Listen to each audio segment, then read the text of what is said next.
Hi everyone, hope you're doing well. Thank you so much for joining me for this video and welcome to Tarot by the Pines. I am your chariot of a host for this channel, Jason.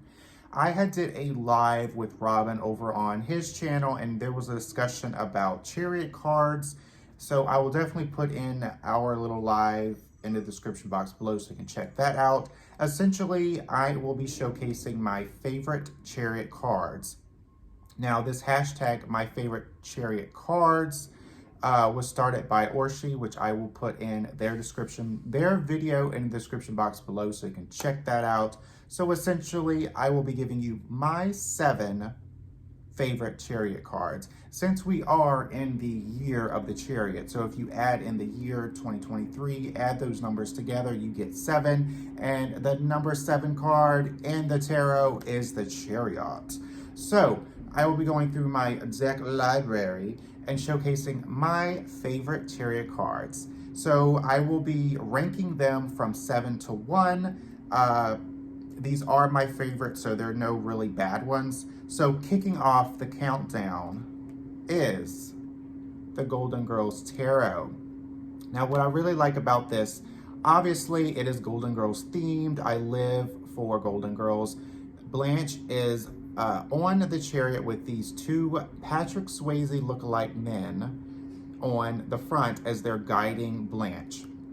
So I really like this interpretation because it is very tongue and cheeky. It's very fun. It puts a smile on your face and it just reminds me of Patrick Swayze, R.I.P.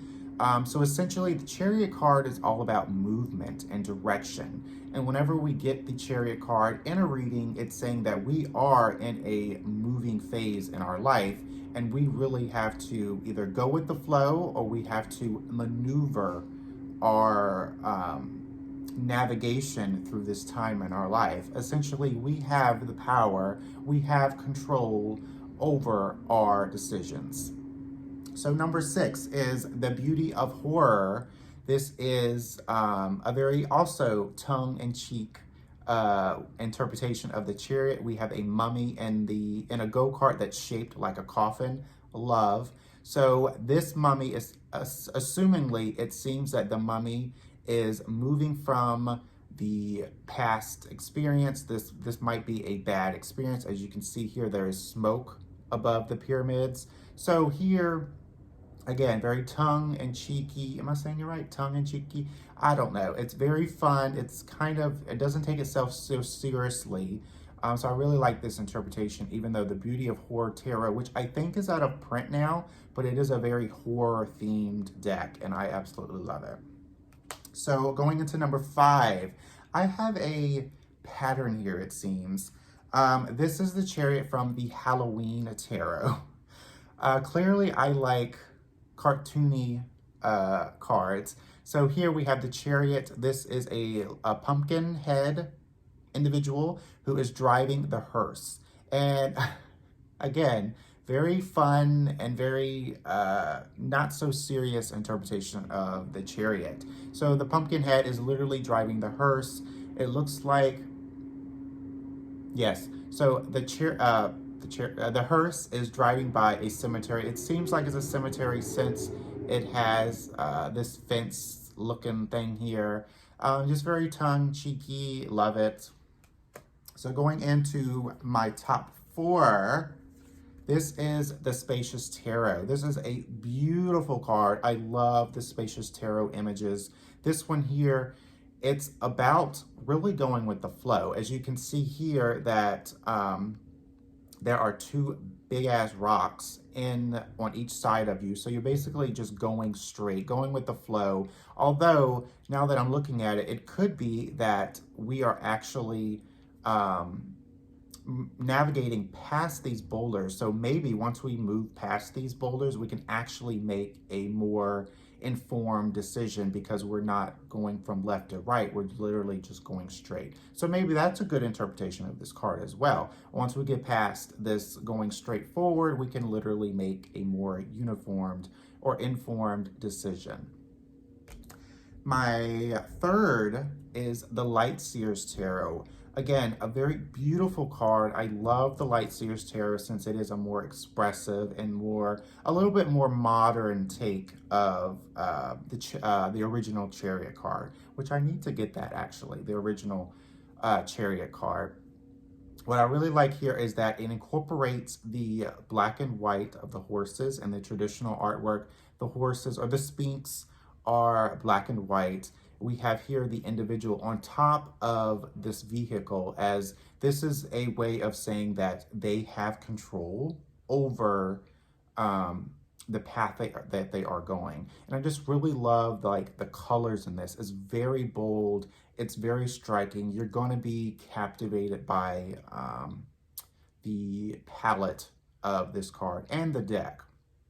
All right, folks, my top two. Let's get into it. Okay, so we have the Trick or Treat Tarot.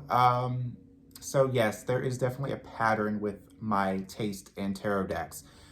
So here we have the Cat in the Hat with the two. You know, I was never a big fan of the Cat in the Hat.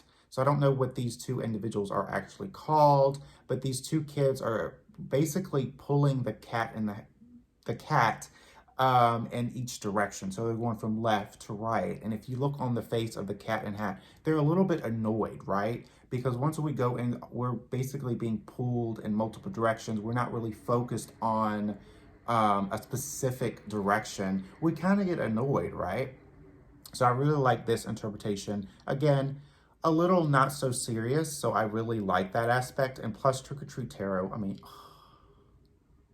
it's such a cool deck. So if you haven't seen that deck yet, I will put that video in the description box below. And of course, if I have done any reviews on these decks, I will definitely put those videos in the description box below.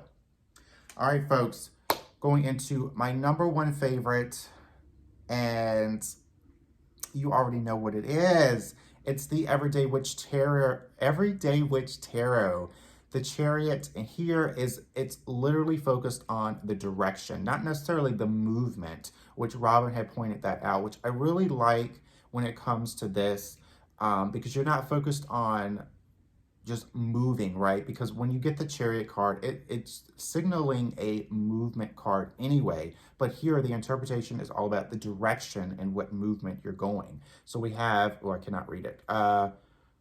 Okay, so we have this way here, that way here. So instead of saying like, I don't know, east and west or north and south, whatever, it's saying this or that. So I really like that. Very fun, very lighthearted, and I just love the Everyday Witch Tarot. So while, sorry, you're seeing all this, so the original artwork for the Chariot card, which I'm going to show from the Smith-Waite Centennial Edition. So of course I had to dig through the deck to find this, but this is the Chariot card.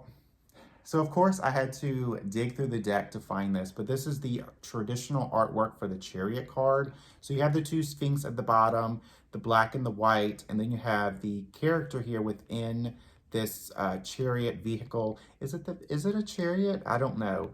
But within this, and the colors in this is just really, it's just beautiful. I'm not a big fan of the traditional RWS artwork, but this one I really enjoy.